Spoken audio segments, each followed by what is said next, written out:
ስሜ ሜሪ ፍቃዱ ባላለሁ ከዚሁ ነው የመጣሁት። እግዚአብሔር እዚህ ቤት ብዙ ነገር አደረገልኝ። ባለፈ መጥቼ እንደመሰከርኩ ብዙዎቻችሁ ታውቃላችሁ። ከዛ በኋላ ብዙ ነገር ተዘጋግቶብኛል ስል ነብይ ፕሮፌት ሄኖክ ነገሮች እዚህ እስክትቆሚ ነው አለኝ። እኔም ውስጥ እየነገረኝ ነው አልኩት። ከዛ በኋላ ከዛ ቀን ጀምሮ እየመጣው እግዚአብሔር ብዙ ነገር ያደረገልኝ። አንድ ቀን እዛ ጋር ተቀምጬ ከዚህ ወርዶ ቃል መጣልኝና ትንሽሽን አበዛለሁ አለ እግዚአብሔር። ትንሽሽን አበዛለሁ አለ። ብዙ ጊዜ ቃል ይመጣልኛል። እዛ ጋር ሆኜ ምን ይዛችሁ መጣችሁ እያለ እያስተማረ ነበር። ይዤ የመጣሁትን አሳየው ለእግዚአብሔር። ዛሬ ምን ይዛችሁ መጣችሁ እዚህ ቤት እና እግዚአብሔር ብዙ ነገር አደረገልኝ። ከዛ በኋላ ደግሞ ወደ ተዘጋጋ ስፍራ ሊሄድ እግዚአብሔር እንደሚከፍት ተናግሮኛል። ሊሄድ ብዬ ጸሎት አድርጌ ወጥቼ በዛ በኩል አገኘኝ ፕሮፌት። እግዚአብሔር ይባርከው። ሞገስ ጸለየልኝ። ግንቦት ውስጥ ነው፣ ግንቦት 20 ውስጥ ነው። ሄድኩኝ። እግዚአብሔር በሞገስ ከኔ ጋር ሆነ። ብዙ ነገር አደረገልኝ። ከዛ መልስ ደግሞ ጸሎት ቤት ገባው። ጸሎት ቤት ገብቼ የጀመርኩ ዶክመንት ይዤ መጣው። ከዛ ተጸለየልኝ፣ መልእክት መጣልኝ። እግዚአብሔር በር አይደለም በር አንድ ነው፣ በሮቹ ነው የከፈተልኝ። ዛሬ ምን ይዛችሁ መጣችሁ? እዚህ ያለ ቁልፍ የችግር መክፈቻ ነው እዚህ ቤት ያለ። እውነት እኔ በኔ ላይ ብዙ ሰው አይቶ እዛ ሄደሽ ከመሰከርሽ ይላሉ። እውነት ሞገሴም ጨምሯል። እግዚአብሔር ይመስገን። ለዚህ እግዚአብሔር እዚህ ቤት አለ። እውነት እላችኋለሁ ዛሬ አትፍሩ። ሰው የከፈተላችሁ ሊዘጋባችሁ ይችላል። እግዚአብሔር የከፈተ ግን ማንም አይዘጋም። እኔ አይቻለሁ። አይናችሁን ከሰው ላይ አንሱ። አይናችሁን እግዚአብሔር ላይ አድርጉ። እግዚአብሔር ትልቅ ነው። እውነት እኔ የመንፈስ አባቴ ብያለሁ ፕሮፌትን። እግዚአብሔር ይባርከው። እኔ እዚህ ቤት ከመጣ ነገሮች የተፈታ ስራ ጀመርኩ። ባይለኛ ነው የጀመርኩ ስራ። እግዚአብሔር ይመስገን። አሁን እንግዲህ ከዛ ነው የመጣሁት። ልሄድ ነው ወደዛ ተመልሼ ሳልመሰክር አልሄድም። በትልቁ ደግሞ ገና ምስጋና ይዤ እመጣለሁ። እግዚአብሔር ይችላል።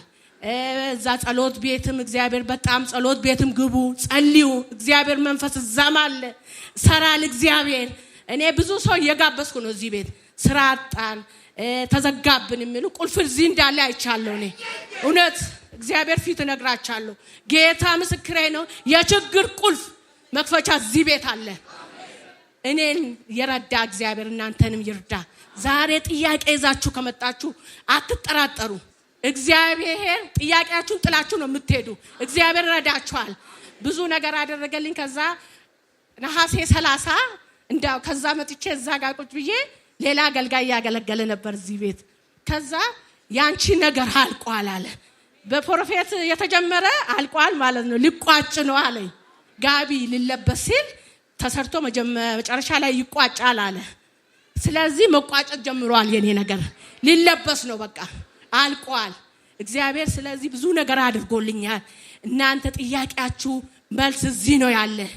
እዚህ ቤት ያልመጣችሁ ኑ እላችኋለሁ። ጌታ ምስክር። ብዙ ሰው እየጋበዝኩ ነው። ለምን እኔ ለኔ ለህይወትም ደርሶልኛል እግዚአብሔር። ከፕሮፌት ጋር አለ እግዚአብሔር። እውነት ይሰራል እዚህ ቤት አለ እግዚአብሔር። ኑ ልመልስሽ ወደ ኋላ ማለት ያው በግልጽ መስማት ስላለባቸው ምንድን የሆነልሽ እሱን ዝርዝር አድርገሽ ንገሪ። የሆነልኝ ብዙ ነገር ነው። ትልልቅ ፕሮጀክት ጀምሬያለሁ። እኔ ቤኒሻንጉል ጉሙዝ ላይ ወደ አሶሳ አካባቢ እዛ ነው የምሰራ። የተዘጋ እግዚአብሔር የዱሮን ወደዛ አድርጎ አዲስ ነገር ነው ያስጀመረኝ። አዲስ ፕሮጀክት ጀምሬያለሁ። እግዚአብሔር ሰዎች አንስቶልኛል፣ ሞገስ ሆኖልኛል። እግዚአብሔር በዜሮ ይሰራል የምትሉ አዎ ይሰራል። በባዶ ምንም በሌለ ይሰራል። እግዚአብሔር ይሰራል። እኔ አይቻለሁ ባይኔ። ስለዚህ አትፍሩ። እግዚአብሔር ያለው ትክክል ነው እና እዚህ ቤት ከመጣው ነገሮች አዲስ ነገር ጀምሬያለሁ። እግዚአብሔር ይመስገን። ጥሩ ስራ ጀምሬያለሁ። እግዚአብሔር ረድቶኛል። ጌታ ይባረክ። አሜን። እንግዲህ መጀመሪያ የጸለይኩልሽ አዋሳ ነበር ከዛ በኋላ ጌታ ከሞት ታደገሽ ነው ከዚህ በፊት ስትመሰክር ያስታውሳለሁ እና የሚገርመኝ ትንቢት እንድቀጥል ካረጉኝ ቴስቲሞኒዎች አንዱ ያንቺ ነው እና ስንት ቦታ ነበር የተወጋሽው 18 ቦታ ነው የተወጋሽው ግን ምንም አልሆንሽም ከዛ እሱ ከመሆኑ ከስንት ጊዜ በፊት ነበር ትንቢት የነገርኩሽ ከ2 ሳምንት 3 ሳምንት እንደዛ ከ3 ሳምንት በፊት እግዚአብሔር ምን አለሽ እግዚአብሔር አንቺ መንገድ ላይ አትቀሪም አትሞቺም በህይወትም ትቀጥያለሽ ነገሮችሽም ይቀጥላል አንቺም ትቀጥያለሽ ጠላት መንገድ ላይ ላስቀርሽ ልገልሽ ይፈልጋል ብለ ተናገርከኝ በ15 ቀኑ ወይ በ3 ቀኑ ልጆችሽ መሃል ከልጆችሽ ጋር በተቀመጥሽበት ነው 18 ቦታ የተወጋሽው እውነት ነው አሁን ግን እዚህ ቆመሻል ክብር ለጌታ ስለዚህ እግዚአብሔር በዚህ ቤት በሚሰራው ኪዳንና ቅባት በህይወት ኖርሽ አሁን ፋይናንሻል ብሬክ ስሩ ውስጥ ገባሽ ስራሽ ተከፈተ አሁንም ለመገረሚያና ለመደነቂያ ሆኝ አሜን ባርኬሻል አሜን ይሁን አለ ሆነ ተባረክ የመጣሁት ከዚሁ ከአዲስ አበባ ነው ስሜ ታደሱ ደሳለኝ ይባላለሁኝ በመጀመሪያ እዚህ ቦታ ለኔ እግዚአብሔር እድሜ ሰጥቶኝ እዚህ እንድመሰክር ላደረገኝ ጌታ ክብር ይገባዋል አመስግኑልኝ እዚህ ቤት የሆነልኝ ምንድነው በ2015 አካባቢ ፕሮፌት ወደ ደቡብ አፍሪካ ሄዶ ነበርና የመጀመሪያው አርብ ቀን የሆነ አገልጋይ እዚህ መጥተዋል በዛን ሰዓት እኔ በጣም ግራ ተጋብቼ የሆነ ቤት ገዝቼ አንድ 10 አመት ሆኖት ነበር እዳለው ቤት ነበር የገዛሁት ባንኮች ንግድ ባንክ አንድ ጊዜ ይዛኔ የእናስም ደፍተር አስተካክሉ ተብሎ በየባንኩ ወረፋ ነበርና ቤቱ ዳ ስለነበረው ልከፍል ሲሄድ አይ አንቀበልም ወይንም ካርታውን ሙሉ ከፍለሽ ውሰጂ ያለበለዛ ግን አንሰጥሽም የናስም የሸጡልሽን ሰውዬ የናስም አስተካክለሽ ነይ ተባልኩኝ ሰውዬውን 2 ቀን የተገናኘ ነው በሸጡልኝ በ10 አመት አንድ ቀን ተገናኘን ቤቱን አየው በሁለተኛው ቀን ሽያጭ ፈጸመ ሙሉ ዶክመንት ሰጡኝ መታወቂያ ግን አልሰጡኝም ነበርና የት እንዳሉ አላቅም ይኑሩ ይሙቱ አላቅም እና ልክ በ10 አመቱ ሄጄ ባንኮች ወራይ ክፍያውን አልቀበል ሲሉኝ በጣም ጨነቀኝ ህዝቡ ሁሉ በየባንኩ ወረፋ ነበር ሰልፍ ነበር የናስም ለማስተካከልና ግራ ገባኝ በቃ ምድር ሰማዩ ተደፋብኝ የነበረኝ ብር በቂ አይደለም በጣም ግራ ገባኝና ልጄ እዚህ ወሎ ሰፈር አካባቢ ተሰራ ነበር ምሳ ሰዓት ከስራ እየጠፋች እዚህ መታ አድምጣት ሄዳለች መልእክት እዚህ እና ግራ ገባኝና ደወልኩላት ምን ይሻላል አለቃዋ ብዙ ማናጀሮችን ያቃልና እስኪ ጠይቂልኝ ወራዊ ክፍያ አልቀበላሉኝ እስቲ ያነጋግርልኝ ስል ስትነግረው እስኪ የቤቱን ብዙ ሁሉንም ዶክመንት ይዘሽ ነይ ባያታለኝና ወደዚህ የመጣሁ መንገድ ጀምሬ ፎቶኮፒ ይዘሽ ነይ ስትለኝ እንደገና ወደ ኋላ ተመልሼ ፎቶኮፒ ማደርግበት ቤት ክርስቲያን ነበረችና ሴትየዋ አሁን 5 ሰዓት አልፏል ብሄድ ሰዓት ሄዷል ምን ይሻለኛል ስል አትቅሪ እንጥፍጣፊው ላይ እንኳን ቢሆን ድረሽ ያለችኝ እሺ ብዬ 6 ሰዓት ተኩል ምናምን ይሆናል እዛ አካባቢ ቆምኩኝ ገና ገብቼ ቁጭ ስል እዚህ የነበሩት አገልጋይ ዶክመንቱን በክላሰር ነው እንዲህ የሆነ ይዤ መጣሁትና በትልቅ ቦርሳ እዛ ጋር ቁጭ ብያለሁ ትልቅ የቤት ፕሮጀክት ያዘ ሰው ፋይል ማን ነው ሲሉ እኔ ብዙም ግንዛቤው ስላልነበረኝ ዝም አልኩኝ ማንንም ሳይ የሚነሳ ሰው አጣው ካጠገቤ አገልጋይ ነኝ አለችኝ እዛ ቁጭ ብላለች እኔ እኮ ነኝ ይውልሽ ብዬ ቦርሴን ከፍቼ ሳሳይ ተነሽ ስትለኝ በቃ ዶክመንቱን ይዣለሁ ነግረውኛል ምን ይሉኛል ክፈይ አይሉኛልኩና በሞኝነት ዝም ብዬ እኔ መሆኔን አስተውዬ እግዚአብሔር ቃል እንዳወጣልኝ ተገንዝቤ ሄድኩኝ ሲሄድ ያ ፎቶኮፒ አምጫለን ሰው ጋር ስንሄድ ሄደን እሱ እስከሚመጣ ደግሞ ቁጭ ብለን ለልጄ ግብሩ ተከፍሏል አሏት በስልክ ማንም ኢንፎርሜሽን የሚያውቅ የለም ስለኛ ማን ነው እሱ አራባ ግብሩ ተከፍሏል ይለኛል ምንድነው ይሄ ነገር አለችኝ እኔ አላቅም ሄድንና 10 ሰዓት ቀጥሮኝ ያን ዶክመንት ሰጠን ዶክመንቱን የሰጠኑ ሰውዬ ትኩረትም አልሰጠውም አሜሪካ ሊሄድ ፕሮግራም ይዞ ነበር ሄደ ሳምንት ተጠበቅኑና አጣን ኧረ እባክሽን ቤቴ ልታሸጭ ነው ወይ ዶክመንት ያሰጠሽብኝ የሰውዬ ድምጹ ጠፋ አልኳት እና እየጨነቀኝ እያለ ግራ ገባኝ። በውክልና ነው ቤት የገዛሁት። ሰነዶች ማረጋገጫ ሄጄ ባይ ወይንም ውክልና አንስተውብኛል። መጀመሪያ ሰውየው ትዳር የላቸውምና የእህት ልጆች ነው ማሳድገው አሉ። ቤቱን አትሽጥ እኛ እንፈልገዋለን እየተባሉ ደብቀው ነው የሸጡልኝ።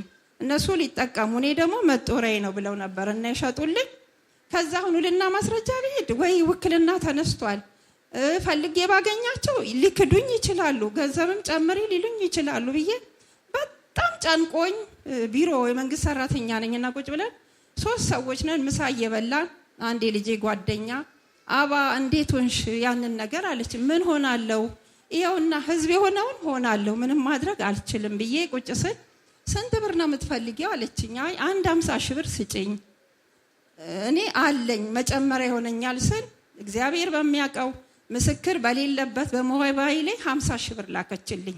ያንን ወስጄ ባለይ ላይ ለባንክ ከፍዬ ካርቴን ተቀበልኩኝ። ወዲያውኑ ደግሞ ለሷ ያለምንም ምስክር ስለሰጠችኝ አንዷ ክርስቲያን ናት አንዱ ኦርቶዶክስ ናት በይነይ ክፉ አለ ደግ አለ እኔ እንኳን በህይወት ባልኖር ከዚህ ልጅ 50 ሺህ ብር ወስጃለሁና ምስክር ትሆኝኛለሽ ብዬ ሁለቱም በስልክ እንዲባርኳት አደረኩኝ። አለቀሰች ብር የሰጠች ልጅ። ከዛ 1-2 ወርም አልሞላ ያንን ብር እቁብ ሰብሰብ አደረጉልኝ እና የመስሪያ ቤት ልጆች እዳዬን 2 ወር ባልሞላ ጊዜ ከፈልኩኝ። ካርቴንም ወሰርኩኝ። እዚህ ቤት የፕሮፌት ቅባት ይሄንን አድርጎልኛል። እግዚአብሔርን አመስግኑልኝ። ሌላ ደግሞ ሁለተኛ ምስክርነት አለኝ። በዛኑ ጊዜ ፕሮፌት ደቡብ አፍሪካ እንደሄደ 1-2 ወር ይመስለኛል ቆይቶ መጥቶ ኮንፈረንስ ነበረ። እሁድ ቀን የእሁድ ቀን ኮንፈረንስ ለታ አገኘኝ። እዚህ ጋር ነው ቁጭ ያልኩት። የኔ እናት ቤቷን አስለቅቅልኝ ብሎኛል አለኝ።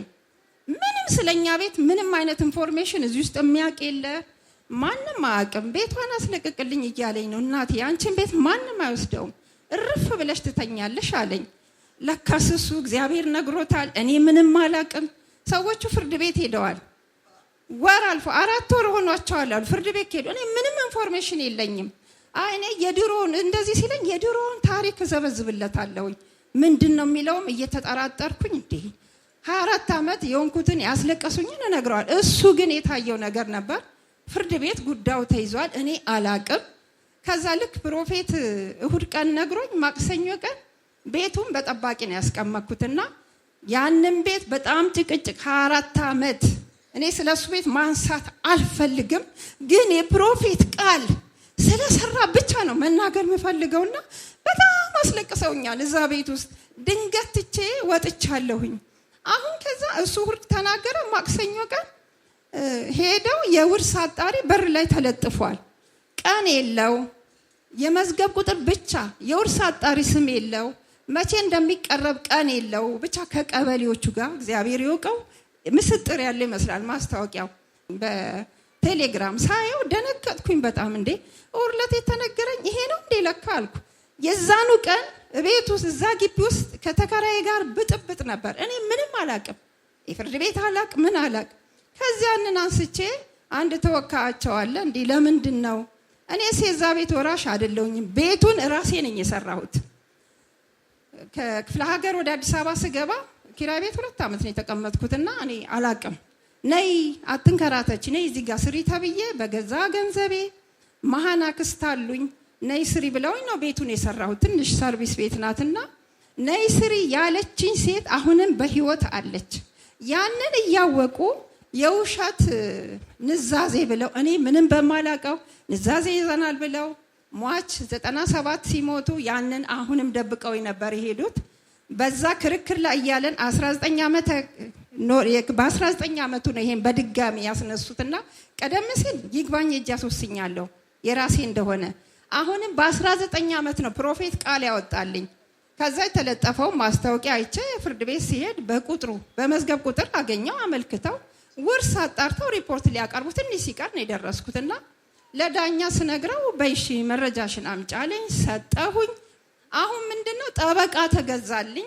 ይሄንን ቤት ንዛዜው ላይ የሰራችውን ቤት ገንዘብ ከፍለን እንወስዳለን አጽፈዋል። እኔ አላቅም። እና አሁንም ገንዘብ ስላገኙ 2 ልጆች በስደት ውጪ ሄደዋል። አሁን ላይ ገንዘብ አለን፣ ገንዘብ ስላለን ቤቱን ልንወስድ እንፈልጋለን አሉ። እንዴ የተሰጣ ስጦታ አይደለም ወይ? የስጦታ ማስረጃ አላት አይደለም ወይ? ምንድን አይ ስጦታዋ ተሽሯል አለችው። አንደኛዋ ነይና ቤት ስሪ ያለችኝ ተልካይ መጣችሁ ተሽሮ። እሺ ከተሻረ ማስረጃ አሁኑኑ ስጡኝ ልቀበሎት አላት። ከዛ እኔን ምንም በቃ ማስረጃ ስጠፋ ጠበቃ ተገዛልኝና ጠበቃ ይዘው ሲከራከሩ ይሄውና የውርስ ሪፖርት ሊቀርብ ነው ምን ይላሉ አለኝ። እሺ ይቅረብ አልኩትና የተከበሩ ዳኛ በእኔ በኩል የተሾመ ስለሌለ አልቀበልም፣ ሪፖርቱ ምን ይዘው እንደመጡ አላቅም አልኩት።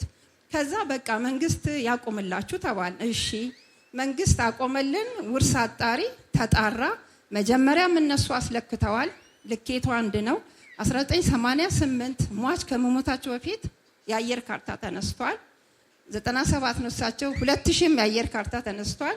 አሁን ውርስ አጣሪ የነሱም ያስለኩት አንድ አይነት መንግስትም ያቆመልን አንድ አይነት ሪፖርት ቀረበ። ጨምራ ሰርታለች። ውርስ አጣሪው መጥቶ ቤት አላየምና ጨምራ ሰርታለች። ግዴታ አስገብተዋል። እንትኑ ላይ ንዛዜው ላይ ጨምራ ከሰራች ከፍለን እንወስዳለን አስገብተዋል። ጨምራ ሰርታለች። ኧረ እኔ ያልሰራሁም ምንም በቃ ዳኛውን አወዛገቡት። ለሶስተኛ ጊዜ እንደገና መሐንዲስ ለመሬት አስተዳደር ተጻፈ። አሁንም ያው ሪፖርት ቀረበ። ምንም ማድረግ አልተቻለም። ተከራከር ምናል እግዚአብሔር ቸር ነው። ያንቺ ነገር አይበላም፣ ቤቷ አይነጠቅም፣ ቤቷን እሰጣታለሁ አርፋ ትተኛለች እንዳለኝ ፕሮፌት አይደለም ስጦታ አይደለም ውርስ የግል ሀብቷ ነው ተብሎ ይሄውና እግዚአብሔር ይመስገን ተወስኖልኝ ይዤ መጥቻለሁ። አሜን። ጌታ ፈረደልሽ? አዎ ፈረደልኝ። እነሱ ፍርድ ቤት ሲሄዱ አንቺ ሳታውቂ ጌታ ግን ራሱ እዚህ አይቶልሽ ፈረደልሽ። ፈረደልኝ። እንኳን ጌታ ረዳሽ። አሜን።